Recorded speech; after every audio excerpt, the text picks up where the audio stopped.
Periodic table के बारे में कल देख रहे थे, कुछ चीज़ों को जो है समराइज करते हैं आज, है ना। ठीक है, तो कल जो है पीरियोडिक टेबल के बारे में क्या क्या बात किए थे। पीरियोडिक टेबल के बारे में, पीरियोडिक टेबल किसके लिए है? तत्वों के क्लासिफिकेशन के लिए। किसके लिए है? तत्वों के क्लासिफिकेशन के लिए, है ना। हमारे पास अभी क्या है? मॉडर्न पीरियोडिक टेबल है। क्या है हमारे पास? एक मॉडर्न पीरियोडिक टेबल है हमारे पास, ठीक है, जिसमें कितने तत्व हैं? टोटल 118 तत्व हैं। कितने तत्व हैं? 118 तत्व, ठीक। और पूरे पीरियोडिक टेबल को कितने भागों में बांटा गया है? 4 भागों में, 4 मुख्य भाग, जिसको क्या बोलते हैं हम? ब्लॉक बोलते हैं। क्या बोलते हैं? Block. S block, P block और डी ब्लॉक तथा एफ ब्लॉक, है ना। तो S block, P block, D block किसको किसको बोलते हैं बताइए? ये वाला होता है ना, ये वाला है हमारा, ये वाला हमारा यहां से यहां तक क्या है? एस ब्लॉक है। कौन सा ब्लॉक है? S block. एस ब्लॉक में कौन कौन से ग्रुप आते हैं? ग्रुप नंबर पहला और दूसरा एस ब्लॉक के अंतर्गत आते हैं, ठीक है ना। उसके बाद ग्रुप नंबर 3 से 12, ग्रुप नंबर 3 से 12 क्या बोलते हैं हम? डी ब्लॉक बोलते हैं। क्या बोलते हैं? D block. इसमें केवल कौन से तत्व पाए जाते हैं? धातु पाए जाते हैं। कौन से पाए जाते हैं? धातु, संक्रमण धातु पाए जाते हैं, ठीक है। फिर 13 से 18 को हम क्या बोलते हैं? पी ब्लॉक बोलते हैं। क्या बोलते हैं? पी ब्लॉक बोलते हैं। इसमें धातु भी रहेंगे, अधातु भी रहेंगे और उपधातु भी रहेंगे, ठीक है ना। चलिए, उसके बाद लास्ट वाला जो है, चौथा नंबर का वाला है, वो है हमारा, वो हमारा है एफ ब्लॉक। कौन सा ब्लॉक? एफ ब्लॉक, ठीक है। तो ये वाला हमारा क्या होता है? एफ ब्लॉक होता है। कौन सा वाला? ये, ठीक है। ये हमारा क्या होता है? एफ ब्लॉक होता है। ये वाला क्या होता है हमारा? एफ ब्लॉक, ठीक है ना। इसको यहाँ पे एफ ब्लॉक लिख देता हूँ मैं, ठीक है। जिसमें ये वाला जो है, ये वाला लेंथेनाइट सीरीज कहलाता है। कौन सा सीरीज कहलाता है? Lanthanide series. और ये वाला एक्टिनाइट। क्या कहलाता है?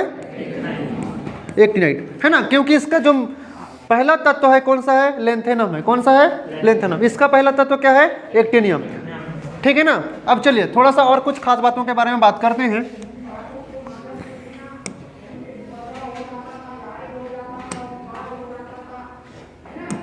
चलिए अब देखिए, अब आवर्त सारणी को कितने ग्रुप में बांटा गया है? 18 ग्रुप। और कितने आवर्त में बांटा गया है? आवर्त कितने आवर्त में बांटा गया है? 7 आवर्त। कितने आवर्त में? 7 आवर्त में। तो 7 आवर्त में इसको बांटते हैं। चलिए देखो, ये वाला जो क्षैतिज रेखा दिख रही है ना, क्षैतिज खंड, उसको हम क्या बोलते हैं? आवर्त बोलते हैं। क्या बोलते हैं? आवर्त, है ना। पहला आवर्त, दूसरा आवर्त, तीसरा आवर्त, चौथा, पांचवा, छठवा और ये वाला 7वां। ये वाला क्या हो गया? 7वां हो गया, ठीक है।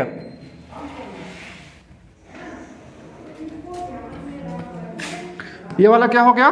7वां, ठीक। अब यहाँ पे देखिए,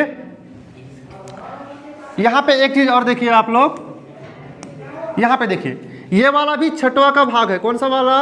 ये वाला छठवां का भाग है, ये वाला 7वां का भाग है। अब ये कैसे? देखिए यहाँ पे देखिए क्या है? 57 है। क्या है? 57 है ना। 57 के बाद इधर भी 57 है ना। मतलब ये वाला लेंथेनम, ये लेंथेनम, है ना। यहाँ पे देखिए 58 है कि नहीं है? परमाणु क्रमांक, है ना। तो यहाँ से ये जो है यहाँ पे ऐसा गया है ना तत्व। उसके बाद ये जो है यहाँ से यहाँ इस प्रकार से गया है। तो छठवां आवर्त का भाग होता है कौन? ये वाला लेंथेनाइट सीरीज। कौन सा सीरीज? Lanthanide series. और एक्टिनाइट सीरीज कौन सा आवर्त का भाग होता है? 7वां आवर्त का भाग होता है, ठीक है। समझ में आया? ठीक, यहाँ तक क्लियर है। चलिए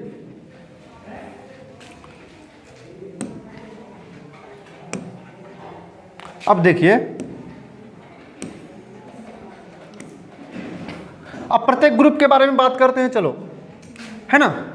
टोटल हमारे पास कौन कौन कितने ग्रुप है? 18 ग्रुप है। सबका नाम अलग अलग है, बता रहे हैं ना। सबके गुण जो है अलग अलग होते हैं। एक ही तत्व में आने वाले सभी तत्व, एक ही ग्रुप में आने वाले सभी तत्वों के जो गुण हैं वो क्या होते हैं? समान होंगे। लगभग क्या होंगे? समान होंगे। देखिए जैसे ग्रुप नंबर पहला हो गया, एक ग्रुप नंबर पहला हो गया, ये वाला पूरा जो ऊर्ध्वाधर खंड होते हैं उनको क्या बोलते हैं? हम ग्रुप बोलते हैं। क्या बोलते हैं? ग्रुप। ऊर्ध्वाधर जो खंड है उनको हम क्या बोलते हैं? ग्रुप बोलते हैं, ठीक है। तो ग्रुप नंबर पहला को हम क्या बोलते हैं? यहाँ पे लिखा हुआ है, क्या लिखा हुआ है? Alkali metal. क्या लिखा हुआ है? Alkali metal. हाइड्रोजन क्या है? एक अधातु होता है। क्या होता है? अधातु होता है ना। उसका तत्व, उसका जो स्थान है निश्चित नहीं है, इसलिए उसका परमाणु क्रमांक पहला है, 1 है, तो उसको सबसे पहले में रख दिए, है ना, ठीक है। लेकिन ये जो है क्षारीय धातु नहीं होता है हाइड्रोजन, वो एक क्या होता है, अधातु है, एक क्या है, अधातु है, ठीक है। इसके नीचे जो तत्व आते हैं लिथियम, सोडियम, पोटेशियम, रुबिडियम, है ना, ये सब क्या होते हैं, क्षारीय धातु होते हैं। क्या होते हैं, क्षारीय धातु। तो ग्रुप नंबर पहला के तत्वों को हम क्या बोलते हैं, क्षारीय धातु बोलते हैं। क्या बोलते हैं, क्षारीय, क्या बोलते हैं, क्षारीय धातु बोलते हैं। ग्रुप नंबर पहला के तत्व को हम क्या बोलते हैं, क्षारीय धातु। उसी प्रकार से यहाँ पे लिखा है कि नहीं लिखा है, सिंबल को, कलर को देखो, यहाँ पे कौन से कलर में है, हल्का रेड कलर में, है ना, ये पूरा हल्का रेड कलर में है कि नहीं है, यहाँ पे संकेत दिया गया है, ठीक। इंग्लिश में क्या बोलते हैं, एल्कली मेटल बोलते हैं। उसी प्रकार से ग्रुप नंबर दूसरा को क्या बोलते हैं, क्षारीय मृदा धातु। क्या बोलते हैं, क्षारीय मृदा धातु बोलते हैं। क्या बोलते हैं, क्षारीय मृदा धातु, ठीक है ना। कौन कौन से आते हैं, बेरिलियम, मैग्नीशियम, कैल्शियम, स्ट्रोंशियम और बेरियम तथा रेडियम आते हैं, ठीक है।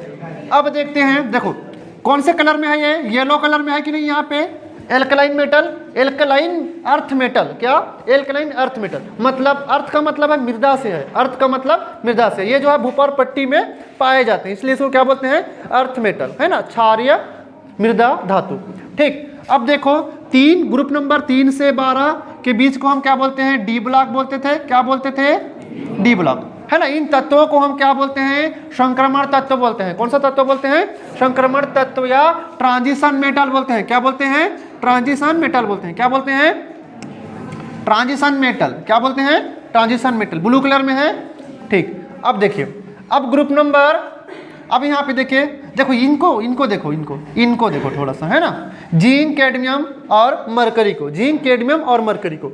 मैंने क्या बोला, ग्रुप नंबर 3 से 12 क्या होते हैं, संक्रमण तत्व होते हैं। क्या होते हैं, संक्रमण तत्व होते हैं, है ना। लेकिन हम जो है जिंक, कैडमियम और मरकरी को संक्रमण तत्व नहीं बोलते हैं। समझ में आ रहा है, जिंक, कैडमियम और मरकरी को हम जो है संक्रमण तत्व नहीं बोलते हैं। समझ में आ रहा है ना, क्योंकि इनका जो डी ब्लॉक है, क्योंकि इनका जो डी ऑर्बिटल है वो क्या होते हैं, फुल होते हैं। क्या होते हैं, फुल्ली फिल होते हैं, है ना, पूर्णतः भरे होते हैं इनका डी ऑर्बिटल, ठीक है ना। इनका जो डी ऑर्बिटल है वो क्या होते हैं, पूर्ण रूप से भरे होते हैं, इसलिए हम इनको जो है संक्रमण तत्व नहीं बोलते हैं। किनको, जिंक को, कैडमियम को और मरकरी को, ठीक है ना। और जो डी ब्लॉक के तत्व होते हैं इनको छोड़कर उनके जो डी ऑर्बिटल हैं उसमें इलेक्ट्रॉन जो है फुल्ली फिल्ड नहीं होते हैं। हाँ, मतलब वहाँ डी ब्लॉक जो है क्या होते हैं, कहीं ना कहीं वेकेंट होते हैं। डी ब्लॉक क्या होते हैं, खाली होते हैं, ठीक है ना, डी ऑर्बिटल क्या होते हैं, खाली होते हैं। उनके जो डी ऑर्बिटल हैं वो क्या होते हैं, खाली होते हैं, ठीक है। चलिए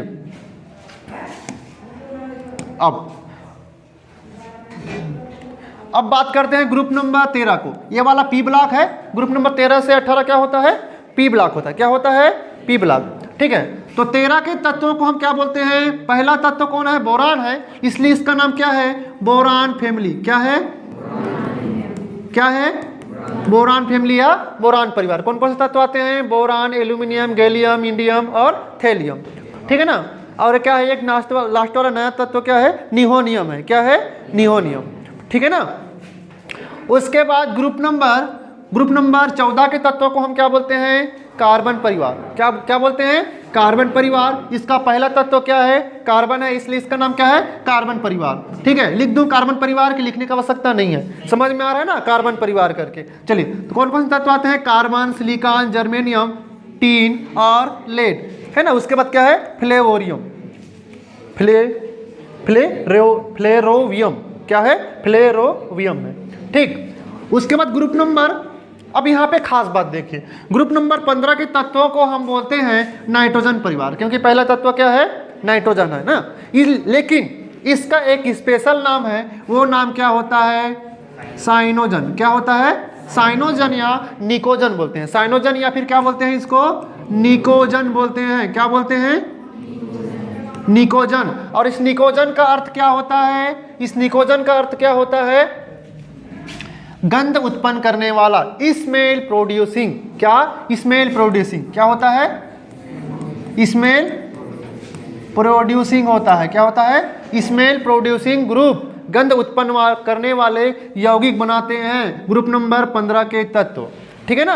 ग्रुप नंबर 15 के तत्व कौन कौन से आते हैं? नाइट्रोजन, फास्फोरस, आर्सेनिक, एंटीमनी और बिस्मथ। समझ में आ रहा है? ठीक। उसके बाद फिर अगला ग्रुप हमारे पास कौन सा है? ग्रुप नंबर 16 है। ग्रुप नंबर क्या है? 16 है। ग्रुप नंबर 16 के तत्वों को क्या बोलते हैं हम? ऑक्सीजन परिवार। क्या बोलते हैं? ऑक्सीजन परिवार। लेकिन इसके स्पेशल नाम क्या होता है? चेलकोजन होता है। क्या होता है?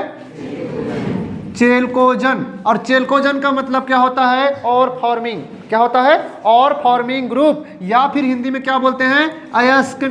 अयस्क बनाने वाले। क्या बोलते हैं?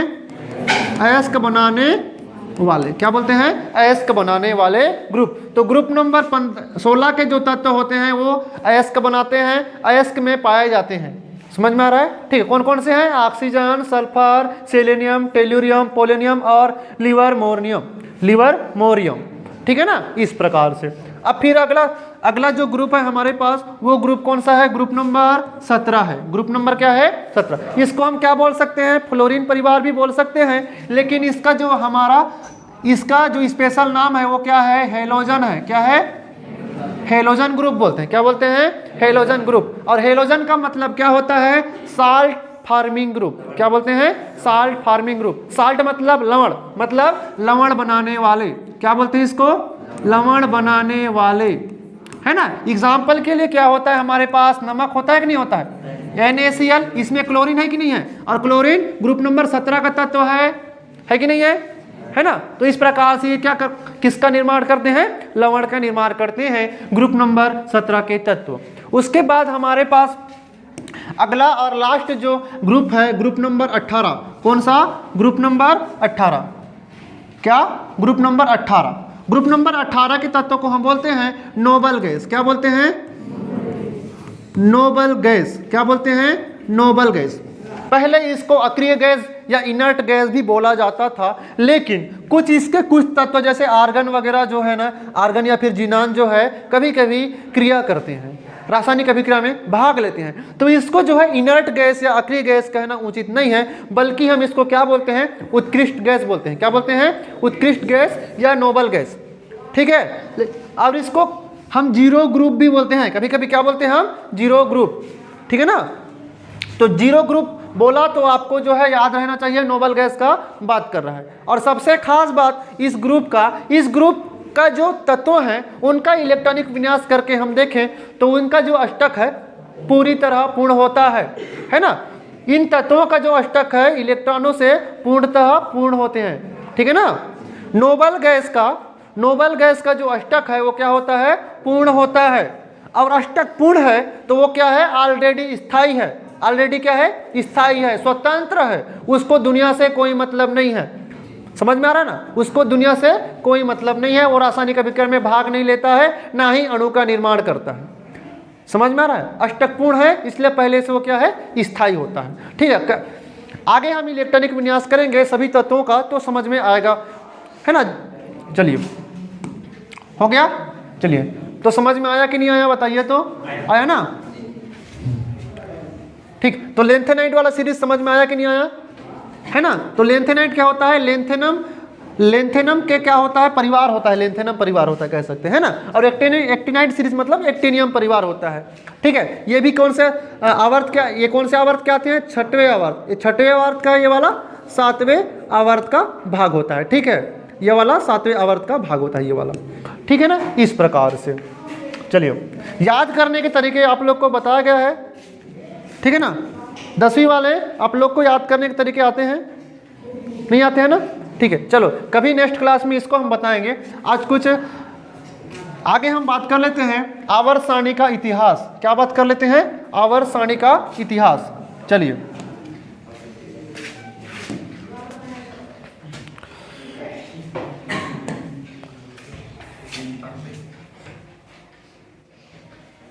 चलिए, आवर्त सारणी का इतिहास के बारे में बात कर लेते हैं। चलिए, अच्छा मैंने क्लीन कर दिया इसको यार, शूट को। ठीक है। चलिए, आवर्त सारणी का विकास लिखिए, हेडिंग डालिए, आवर्त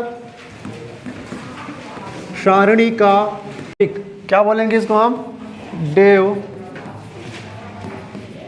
डेवलपमेंट ऑफ पीरियोडिक टेबल, है ना।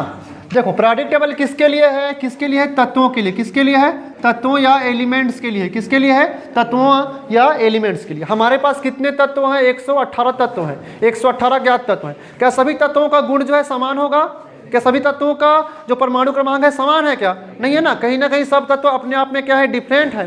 तो इनको हम क्या करेंगे, क्लासिफिकेशन करेंगे, इनका हम क्या करेंगे, क्लासिफिकेशन करेंगे, ठीक है। मतलब कौन से तत्व का गुण क्या है उसको एक टेबल के हिसाब से क्या करेंगे, अलग अलग करेंगे, ताकि हमको जो है अध्ययन करने में आसानी हो, तत्वों के अध्ययन में हमको क्या हो, आसानी हो, ठीक है ना। तो कुछ समय पहले देखो कोई भी चीज़ जो है सीधा सीधा हमको नहीं मिलता है ना, छोटे छोटे प्रयास से मिलता है। तो सबसे पहले एक साइंटिस्ट आया, वो साइंटिस्ट है हमारा लेवोजियर आया। क्या आया, लेवोजियर, है ना। एक साइंटिस्ट आया, उसका नाम क्या है, लेवोजियर नाम का एक साइंटिस्ट आया। और लेवोजियर को हम क्या बोलते हैं, फादर ऑफ केमिस्ट्री बोलते हैं। क्या बोलते हैं, father of chemistry. Father of chemistry बोलेगा तो किसका नाम है, लेवोजियर का नाम है। किसका नाम है, फादर ऑफ केमिस्ट्री मतलब लेवोजियर। किसका नाम, लेवोजियर। फादर ऑफ केमिस्ट्री कौन है, लेवोजियर है, ठीक है ना।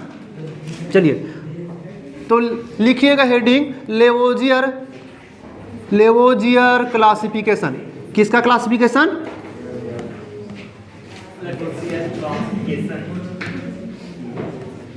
लेवोजियर क्लासिफिकेशन, लेवोजियर का वर्गीकरण, ठीक है ना। इसने क्लासिफिकेशन किया तत्वों का। इसने बोला कि तत्व जो है दो प्रकार के होते हैं, एक क्या होता है, धातु होता है, एक क्या होता है, धातु, और दूसरा क्या होता है, दूसरा क्या होता है, दूसरा क्या होता है, अधातु होता है बोलता है, ठीक है।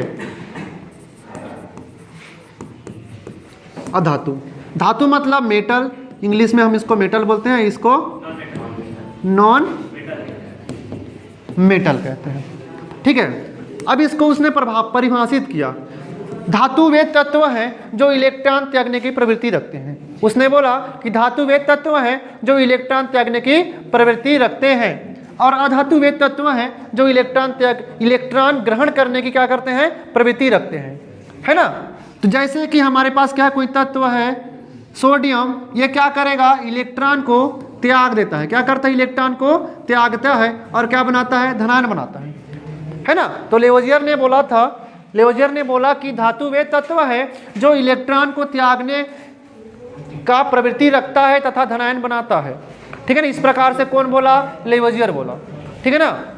उसको हम क्या बोलते हैं, धातु बोलते हैं। तथा अधातु वे तत्व है ना। अब बात कर लेते हैं अधातु के बारे में।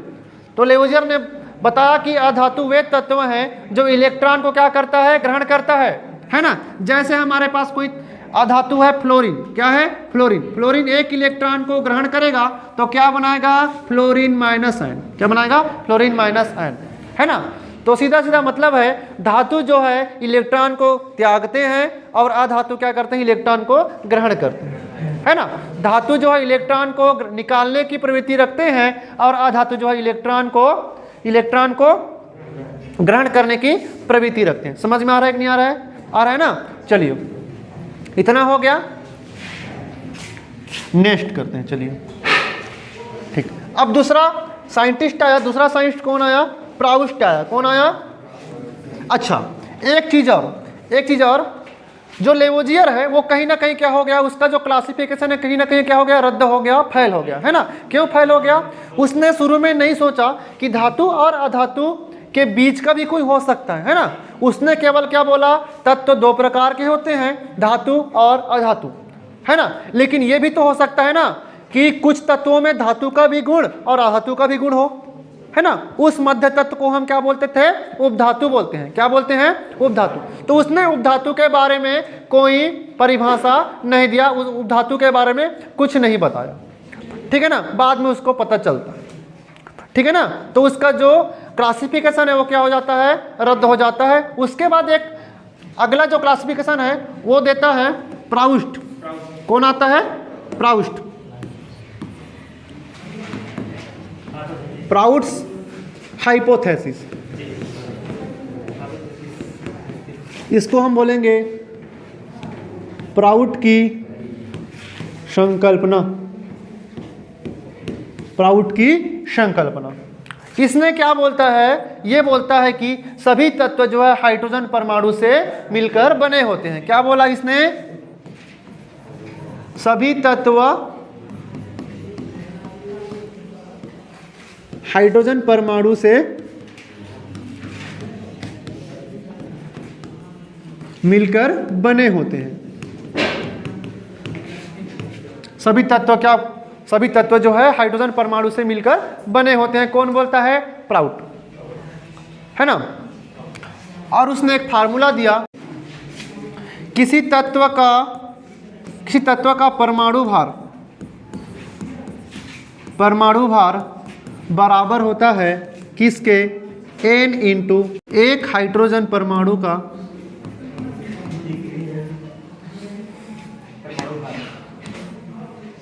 एक H परमाणु का परमाणु भार के। और हम जानते हैं कि हाइड्रोजन का जो परमाणु भार होता है कितना होता है, एक होता है। कितना होता है, एक होता है। और यहाँ पे जो n है वो क्या है, हाइड्रोजन परमाणु की संख्या है। किसकी संख्या है, हाइड्रोजन परमाणु की संख्या। ठीक, ये बोला। लेकिन क्या ये बात सही आपको लग रहा है, सभी तत्वों को हम जो है हाइड्रोजन से प्राप्त नहीं कर सकते, है ना। ठीक है, इसकी जो दोष है और सीमा है, देखो इसने अपने हिसाब से क्या किया, तत्वों का क्लासिफिकेशन दिया, तत्वों के बारे में बताया। इसने क्या बताया, इसने बताया कि सभी तत्व जो है हाइड्रोजन परमाणु से मिलकर बने होते हैं। अतः हम कह सकते हैं कि तत्वों का जो परमाणु भार है n इंटू एक हाइड्रोजन परमाणु भार, और n का मतलब क्या है, हाइड्रोजन परमाणु की संख्या। ठीक है, तीसरा जो क्लासिफिकेशन है तत्वों के बारे में वो किसने दिया, डोबेरिन नाम के साइंटिस्ट ने दिया। इसको हम बोलते हैं डोबेरिनर ट्रायड रूल। क्या बोलते हैं, डोबेरिनर ट्रायड रूल। हिंदी में क्या बोलेंगे,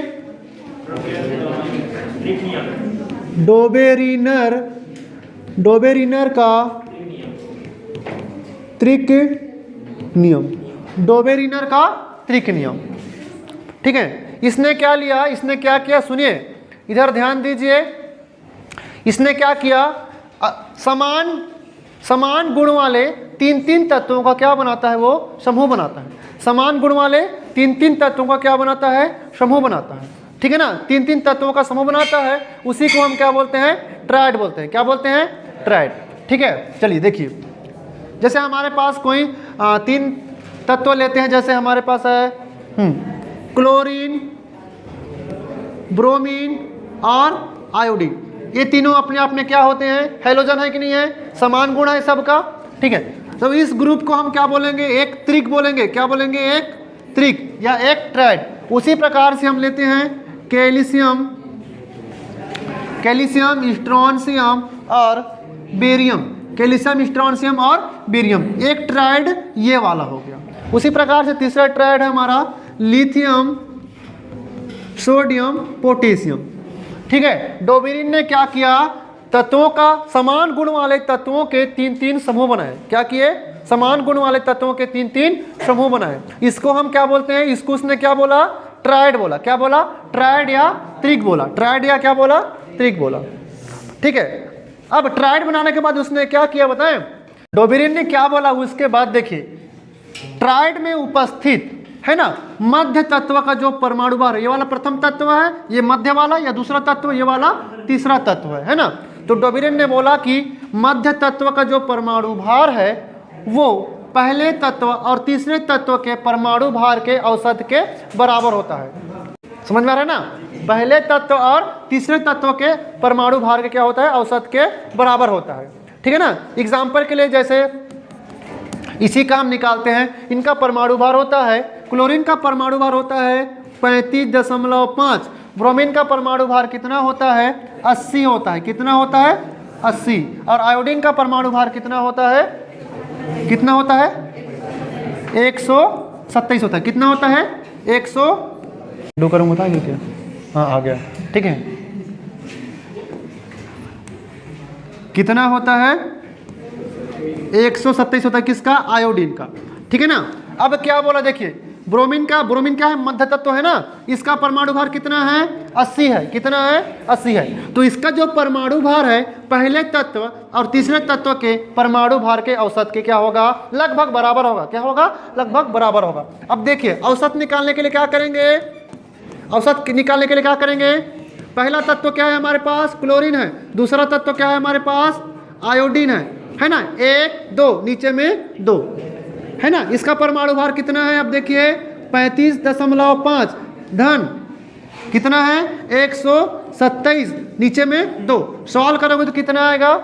सॉल्व करेंगे तो हमको मिलेगा 81.2 के आसपास। क्या मिलेगा? 81.2 के आसपास। और 81 और 80 में एक का ही फर्क है। क्या है? 81 और 80 में एक का ही फर्क है। मतलब लगभग क्या है? समान है। लगभग क्या है? समान है। इसलिए डोबेरिन ने बोला कि पहला तत्व और तीसरे तत्व का जो परमाणु भार का औसत है वो मध्य के तत्व के परमाणु भार के लगभग क्या होता है? बराबर होता है बोला। ठीक है ना। समझ में आ रहा है कि नहीं आ रहा है? आ रहा है ना। उसी प्रकार से इसका बात करें, किसका बात करें? चलिए इसका बात करें कैल्शियम का। तो कैल्शियम का परमाणु भार कितना होता है? कैल्शियम का परमाणु भार कितना होता है बताइए? कैल्शियम का परमाणु भार होता है 40। स्ट्रोंशियम का परमाणु भार होता है 87 कितना होता है? 87.6। और इसका परमाणु भार कितना होता है बेरियम का? हाँ 135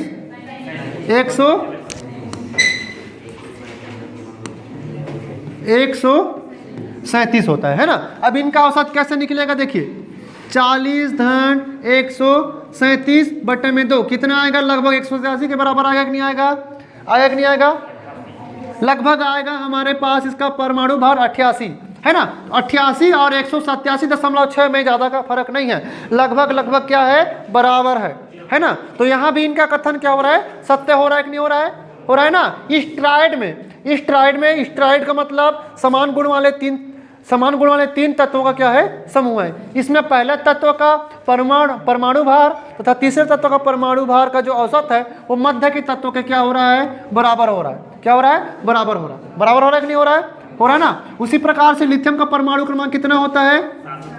7 होता है। कितना होता है? लिथियम का परमाणु भार कितना होता है? 7 होता है। सोडियम का परमाणु भार कितना होता है? 23। और यहाँ पे क्या था? पोटेशियम था। यहाँ पे क्या था? ये क्या था? पोटेशियम है ना। पोटेशियम का परमाणु भार कितना होता है? 39 होता है। कितना होता है? 39। तो 7 धन 39 इनका औसत कितना होगा? इनका औसत कितना आएगा? 23 आएगा कि नहीं आएगा? आया ना। ठीक। तो मध्य तत्व का जो परमाणु भार है पहले और तीसरे तत्व के औसत परमाणु भार के क्या होता है? बराबर होता है। इस प्रकार से जो है ट्रायड रूल आ गया। ठीक है ना। लेकिन कहीं ना कहीं इसका भी कुछ ना कुछ दोष निकलता है। इसके संकल्पना का कहीं ना कहीं क्या आता है? सीमा आता है। वो क्या सीमा आता है? जैसे जैसे हम जो है जैसे तत्वों की संख्या क्या होती है? बढ़ती है ना। उस समय जैसे जैसे तत्वों की संख्या क्या होती जाती है? बढ़ती जाती है। वैसे वैसे जो है ये जो नियम है वो फॉलो नहीं करता है ना। ये नियम क्या होता है? फेल हो जाता है। ठीक है ना। तो आने वाले नए तत्वों के लिए ये जो है ट्रायड रूल जो है काम नहीं करता है। तत्वों को जो है व्यवस्थित नहीं कर पाता है। कौन? डोबेरिन। ठीक है ना। इस प्रकार से ये जो है डोबेरिन का ट्रायड रूल है। ठीक है। समझ में आया कि नहीं आया? आया ना। 10वीं वाले आया कि नहीं आया? बुक में है ना। है कि नहीं है? बुक में ये सब चीज़ें है ना। 10वीं के बुक में है ना।